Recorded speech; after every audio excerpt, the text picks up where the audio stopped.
Let's start with the quarterback. That's the topic of conversation across football with so many different teams. And there's different reactions to quarterbacks making their first starts across the country. I imagine yours has to be one of the most positive at any program, seeing what Bryce Underwood did. Absolutely. I thought he played really, really well. I know post-game he gave himself a C+. I think that's pretty harsh because if I was out there, there's no way I'd give myself a C+ if I made the throws that he did. So he played really well, very poised, took care of the football, which was like the most important thing, especially as a freshman quarterback, and never put the ball in jeopardy.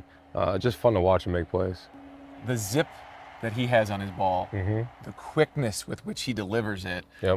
I know you get to see it daily, but to see it on that stage in a game, did you look at your coaches and some of your players to go, all right, this is the same guy we've seen in practice every day? You know what? Because I've had those moments already, I didn't. I just kind of went on with the next play, but knew those things were going to happen. But you always want to know, right, if it's going to happen on game day, and it just confirmed it, that he is who we thought he is. Handoff up the middle, Haynes with a hole, bursts it to the outside. Now the speed, here comes Haynes. Touchdown, 56 yards. You can win in football without explosive plays, but it's tough. Yeah. You guys had those throughout last season in different parts, but to have two of them pop with Haynes' feet. How much does that help build your confidence as a head coach in week one? Yeah, it's huge. It just means all the work that the kids and the coaches have put in is coming to fruition. And to have 9, I think, in the game, we're always looking for 10. You know, Coach Lindsey's talking about, you know, we want 10 explosive plays. And I was like, we never had any 9 last year. Like, this is nuts. Like, this is great, but that's what you want. You know, that's what you expect from a really good offense. So was really super excited for how the players played, but how the coaches coached. All right, there was a difference. You could definitely tell how the offense came out this year. You guys passed more than you ran the ball. It worked. It was effective. The ball moved a lot. And even at the end of the first half, just to close with points, how pleased were you with how different the offense looked and how successful it was with that new look? Yeah, very happy.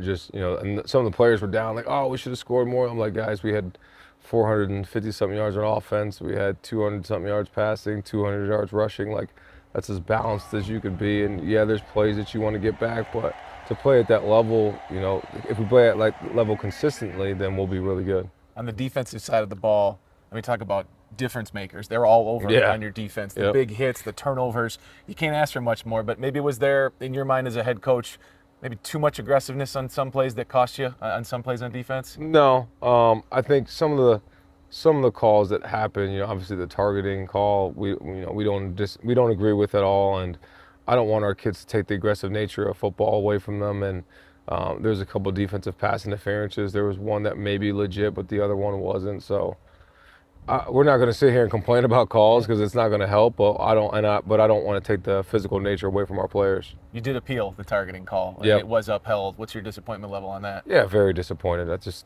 think that when you teach the game of football, you got to figure out how you want to teach tackling, what you want to teach, especially when a guy's 6'3" tackling a guy that's 5'8", and he's coming off of a block. You know, so there's things that we have to definitely address as in college football, as rules just in general. You know, we're talking about player safety, but what about player safety for the defensive players, you know, because he can't turn his head at the last moment because he might hurt himself. So there's things that we have to definitely uphold on both sides of the ball. You said at your press conference you had support from the Big Ten. Tony Petitti told you he disagreed with the call as well? 100%. Tony, AJ Eads, who's our vice president for football administration, our AD, Ward Manuel, completely disagrees. We all are in agreement that was not a good call. But again, you know, my job now and our jobs now is to figure out a way to, you know, we'll in the first half have guys that go play, and we feel really confident in those linebackers, but have Jay Sean ready for the second half.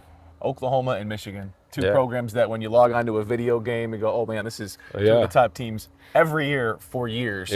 To coach in this game against your alma mater. You're not the first head coach to coach against his alma mater, but it's the first time for you. What are your emotions going into this one? You know what? Haven't really sunk in yet about like emotional or what I'm going to feel when I get on the field.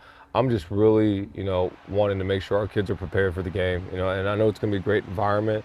It's a great tradition there at Oklahoma. There's a great bunch of people there at Oklahoma. It's a great town.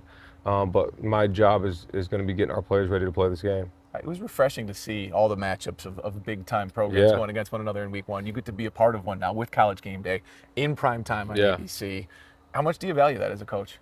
It's a blessing. It's 100% a blessing. It's something I don't take lightly whatsoever, and that's why you want to put in even more work and make sure they're even more prepared, because not many people get the opportunity to do what we're going to do on Saturday and what we get to do every Saturday. So it requires sometimes less sleep, but it's an exciting opportunity. I did see you and Bryce shared a moment pregame where you maybe carried on a tradition. Yeah. Shook some of the cobwebs off, give him that first hit. Yep. I wanted to just give him a little feel of what it feels like to get hit and pads hit. Sometimes I'll mess with him during practice and give him a little bump, but that first game you could have some jitters and some nerves, and I know he was excited and anxious, and the first play was perfect for him to get a quick throw and get a completion, and it was a perfect throw for him, great completion, and I just wanted him to feel that little burst and a little pop. No one will have to do that to you on the sidelines, will they? Returning to Oklahoma this week and shake any? No. I'll be. They'll be loud enough where I won't have to feel any of that. The chills and the jitters will be going. Every game for me is exciting, so there's always like some kind of not nervousness but anxious to get going, and it'll be a fun atmosphere. Good stuff. Thanks for the time. Thank you. Good Appreciate luck. it, brother. Yeah.